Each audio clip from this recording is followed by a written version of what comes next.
first big idea of today's class is, yes, we've been taught from the very first class that we ever took that we should get the kiddies off the block. We should pull the opponent's trump until they don't have any left, and then stop pulling those trump.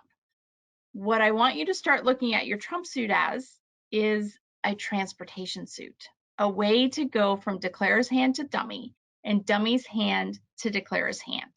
Okay, so yes, along the way, we'll be pulling the trump of our opponents, but our focus will be using that suit to apply other techniques to our side suits, like repeat finesses and long suit development, right? So the trump suit is going to be a very focus point in our entry management thought process going forward.